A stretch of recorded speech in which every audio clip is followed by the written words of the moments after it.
सोलापूर जिल्ह्यामध्ये yellow alert आहे, म्हणजे की हेवी रेनफॉल. आणि धाराशिवमध्ये अहिल्यानगरमध्ये पण येल्लो अलर्ट आहे. धाराशिवमध्ये ऑरेंज अलर्ट आहे. शेवटी धाराशिव आणि अहिल्यानगरचं जे पाणी आहे ते आमच्याकडे येत असते. म्हणून उद्या परवा पुन्हा काही काही गावामध्ये पाणी शिरण्याची, पूर परिस्थिती निर्माण होण्याची शक्यता आहे. माझ्या सर्व नागरिकांना आव्हान आहे की गेल्या 5 दिवसात आम्ही जवळपास 4002 लोकांना पाण्यातून बाहेर काढलेले आहे.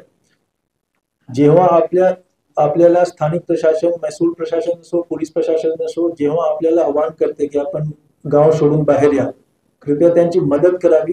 एक माणूसला वाचवणे 12 तास 8 तास आम्हाला लागले आहे. त्यामध्ये आपल्या सुरक्षिततेसाठी आम्ही सांगतो आपण इव्हॅक्युएशन मध्ये मदत करावी. दुसरा, प्रत्येक तालुका स्तरावर मदत कक्ष आणि जिल्हा स्तरावर मदत कक्ष आम्ही सुरू केलेले आहे. त्याचे नंबर उद्या सगळे बातमीपत्रामध्ये प्रकाशित होईल. तिथे कॉल करून आपल्याला काय काय द्यायचे ते सगळे आपण तिथे सांगूनच द्या. त्याची परवानगी घेण्याची आवश्यकता नाही, आपण वाटप करा. पण आम्ही मार्गदर्शन करू की कुठल्या गावामध्ये कुठल्या वस्तूची आवश्यकता आहे.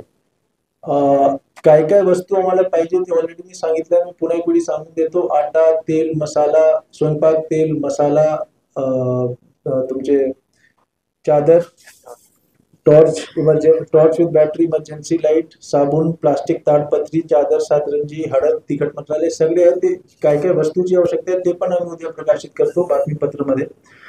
ते जर आपण दिलं तर अजून आम्हाला फायदा होईल.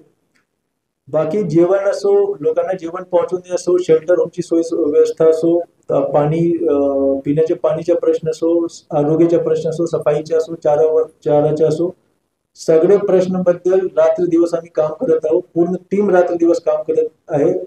जे पूरग्रस्त भागात जे लोक आहेत त्यांना जर आपण विचारलं तर आपण प्रत्येक माणूस सांगणार की गेल्या 4-5 दिवस महसूल प्रशासन, पोलीस प्रशासन फील्डवर 24 तास आमच्या सोबत उभे होतात. आम्ही आपल्या सोबतच आहोत.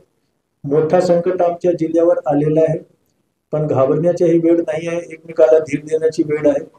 आम्ही नक्की सगळे सोबत मिळून, नागरिक आणि प्रशासन सगळे सोबत मिळून हा जे संकट आमच्या जिल्ह्यावर आलेले आहे त्याची सेवा लढूया आणि जिंकूया. धन्यवाद.